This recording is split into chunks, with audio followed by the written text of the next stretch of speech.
የኢቢኤሱ ጋዜጠኛ ዮናስ ከበደ የኢቢኤሷ ጋዜጠኛ ጥበብ የምትባለዋ የት ገቡ? ምንድነው እሱ እየተፈጠረ ያለው? በነገራችን ላይ ከኢቢኤስ ላይ ከጠፉ 1 ወር ከምናምን ሆኗቸዋል። ለሰፊው ህብረተሰብ ግን አልተነገረም። ከዛ በፊት የተቀረጹት ቪዲዮ ነው እየተለቀቀ ያለው። በእርግጥ ከዚህ ቀደምም እኔ የኢቢኤስ ጋዜጠኛ ዘወትር ደሳለኝ ከኢቢኤስ ላይ ሲወጣ ተናግሬ ነበር። ዘወትር ደሳለኝ ከኢቢኤስ ላይ ወጥቶ አርት ቲቪ ላይ ሊቀላቀል ነው ብዬ ስናገር ሰፊው ህብረተሰብ እኔን አጉረምርሙብኛል፣ ይቅርታም አልጠየቀኝም። ዘወትር ደሳለኝ ግን ይሄው እኔ በተናገርኩት መሰረት አርት ቲቪ ላይ ስራውን እየሰራ ነው ያለው። ይቅርታ እንድጠይቁኝ በዛው አሳስባለሁ። እንዴ አሁንም ይሄን መረጃ ስናገር እንትን ከምትሉ ያኛው መጀመሪያ ይቅርታ ጠይቁኝ። አሁንም ጥበብና የኢቢኤስ ጋዜጠኛውን አስከበደ በጣም እንወደው የምናከብረው አንጋፋው በእውነት በጣም ምርጥ ሰው፣ በጣም ጨዋ ሰው፣ በጣም ስርዓት ያለው ሰው የኢቢኤስ ጋዜጠኛ እና አሁንም ኢቢኤስ ላይ አይታችሁት አጣቁም። አይተነዋል የምትሉ ሰዎች እኮ ደፋሮች ናችሁ። ሳታዩ አይተናል የምትሉ እና ከኢቢኤስ ላይ ከጠፋችሁም ሰነባብቷል። ጥበብም ከኢቢኤስ ላይ ከጠፋች እንደዚሁ ሰንበትበት ብለዋል።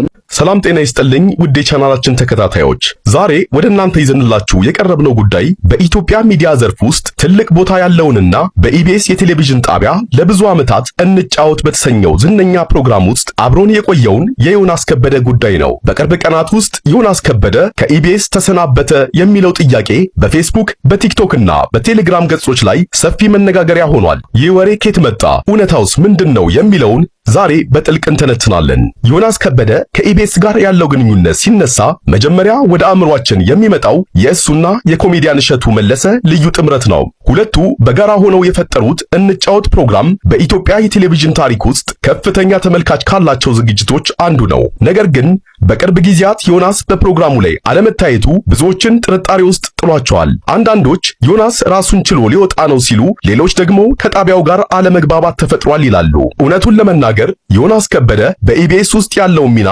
ለጣቢያው የምርት ጥራት ትልቅ አስተዋጽኦ ነበረው። የእሱ የግል የንግግር ዘይቤ፣ ጨዋነት የተሞላበት ቀልዱና እንግዶችን የመያዝ ብቃቱ አራዳነትን ከጨዋነት ጋር ያጣመረ ነው።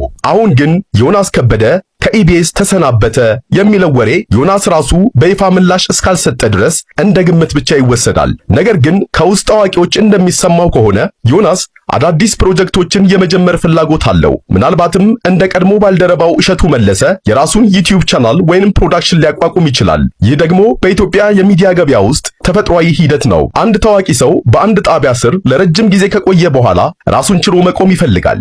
ነገር ግን በኢቢኤስ በኩልም ሆነ በዮናስ በኩል እስካሁን ይፋዊ መግለጫ አልወጣም። ይህም ወሬው ይበልጥ እንዲጋጋል አድርጎታል።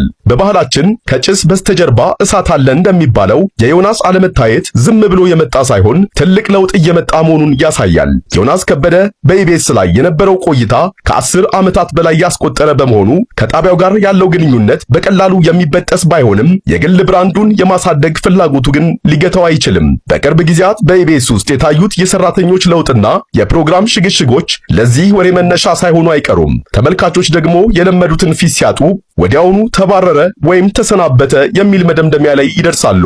እኛም ይህንን ጉዳይ በንቃት እየተከታተልን ነው። እናንተስ ምን ትላላችሁ? ዮናስ ከበደ ከኢቢኤስ መውጣቱ ለፕሮግራሙ መዳከም ምክንያት ይሆናል ወይንስ አዳዲስ ተሰጥኦች እንዲወጡ በር ይከፍታል?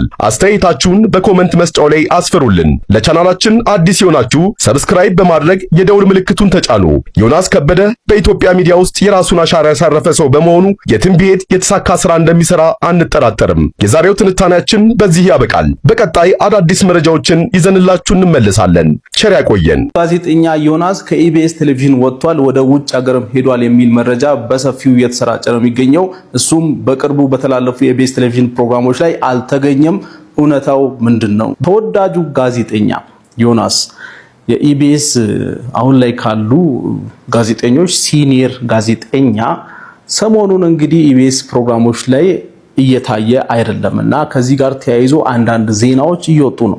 ከኢቢኤስ ቴሌቪዥን እንደለቀቀና ውጭ ሀገር እንደሄደ እየወጡ ያሉ መረጃዎች ያሳያሉ። ከተሰሩ ዜናዎች ውስጥ እስቲ አንዱን ላሳያችሁ። ሰላም ጤና ይስጥልኝ ውድ የቻናላችን ተከታታዮች፣ ዛሬ ወደ እናንተ ይዘንላችሁ የቀረብነው ጉዳይ በኢትዮጵያ ሚዲያ ዘርፍ ውስጥ ትልቅ ቦታ ያለውንና በኢቢኤስ የቴሌቪዥን ጣቢያ ለብዙ ዓመታት እንጫወት በተሰኘው ዝነኛ ፕሮግራም ውስጥ አብሮን የቆየውን የዮናስ ከበደ ጉዳይ ነው። በቅርብ ቀናት ውስጥ ዮናስ ከበደ ከኢቢኤስ ተሰናበተ የሚለው ጥያቄ በፌስቡክ በቲክቶክና በቴሌግራም ገጾች ላይ ሰፊ መነጋገሪያ ሆኗል። ይህ ወሬ ከየት መጣ? እውነታውስ ምንድነው? የሚለውን ዛሬ በጥልቅ እንተነትናለን። ዮናስ ከበደ ከኢቢኤስ ጋር ያለው ግንኙነት ሲነሳ መጀመሪያ ወደ አእምሯችን የሚመጣው የእሱና የኮሜዲያን እሸቱ መለሰ ልዩ ጥምረት ነው። ሁለቱ በጋራ ሆነው የፈጠሩት እንጫወት ፕሮግራም በኢትዮጵያ የቴሌቪዥን ታሪክ ውስጥ ከፍተኛ ተመልካች ካላቸው ዝግጅቶች አንዱ ነው። ነገር ግን በቅርብ ጊዜያት ዮናስ በፕሮግራሙ ላይ አለመታየቱ ብዙዎችን ጥርጣሬ ውስጥ ጥሏቸዋል። አንዳንዶች ዮናስ ራሱን ችሎ ሊወጣ ነው ሲሉ፣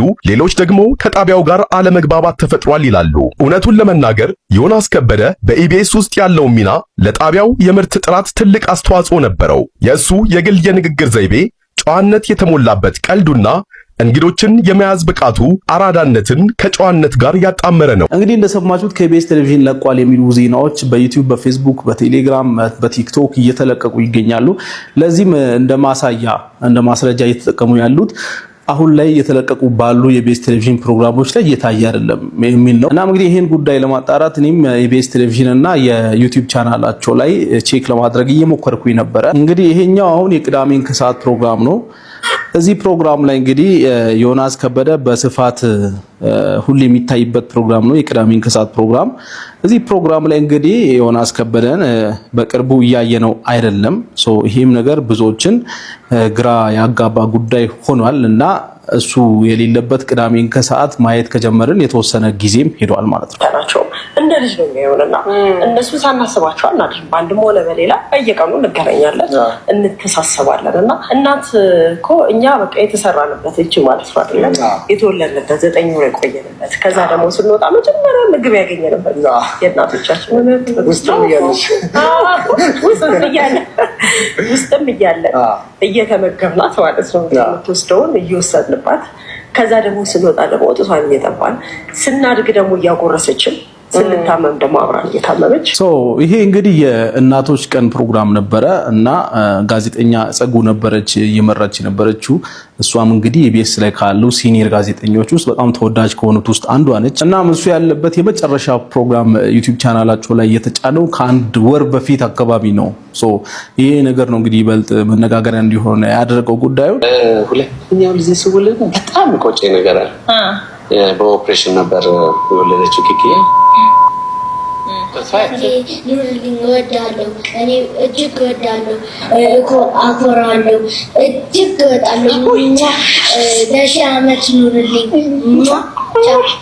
እንኳን ለአባትሽ ቀን አደረሰልኝ። ጌታ አባቴ እወዳለሁ። ስለምታወራኝ አመሰግናለሁ። ስለምትጋብዘኝ አመሰግናለሁ። ጃኒ የልጆች አባት የኔዋ እንኳን ለአባቶች ቀን በሰላም አደረሰ። ወዳለሁ፣ ኑሪልኝ።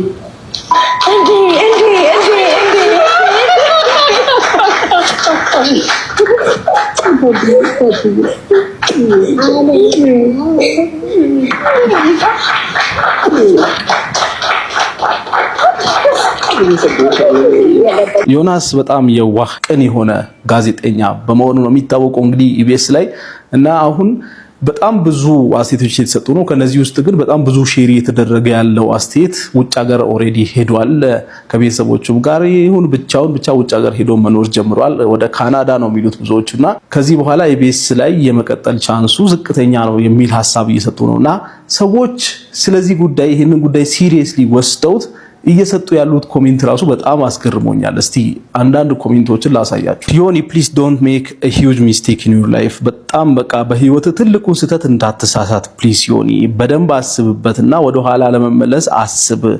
አንተ የሚገባህ አንድ ህይወት አለ፣ እሱም ክብርህን እና ያንተን ማንነትና አንተን የሚያስከብር ቦታ አለ። እናም እንግዲህ አንተ አሁን ላይ እንደ ስደተኛ ሆነ ወደ ሌላ ሀገር በምትሄድበት ጊዜ በጣም ብዙ መስዋዕትነት የሚያስከፍል ነገር ሊሆን ይችላል። አንተንም ጭምር መስዋዕት ማድረግ ይሆናልና እኔ ይሄንን ነገር ላንተ አልመኝም። አንተን ያገኘሁት በጣም ለጥቂት ጊዜያት ቢሆንም በበጎ ሰው ፕሮግራም ቢሆንም አንተን ሳይ በጣም ኢነርጂህን ፖቴንሻልህንና ያንተ ያለህን ስነምግባር ሳይ በጣም ተገርሜ ነበረ እና አንተ ከዚህ በኋላ ብዙ የሚጠብቅ ነገር አለ። በአንተ በጣም እተማመናለሁ። አንተ የሆነ በጣም ሚኒንግፉል የሆነ ትርጉም ያለው ነገር ክሬት ማድረግ እንደምትችል ባለህበት ሆነ ያንን ነገር ማድረግ እንደምትችል በደንብ አምናለሁ። እናም እንግዲህ ይህንን ነገር በደንብ አስብበት የሚል ሐሳብ ኮሜንት ላይ ተጽፎ ሳይ በጣም ሰው ምን ያክል ለሱ አስቡ ኮሜንት እንደሚያደርግ ነው የገባኝና ቀጥሎ እንግዲህ ሪፕላይ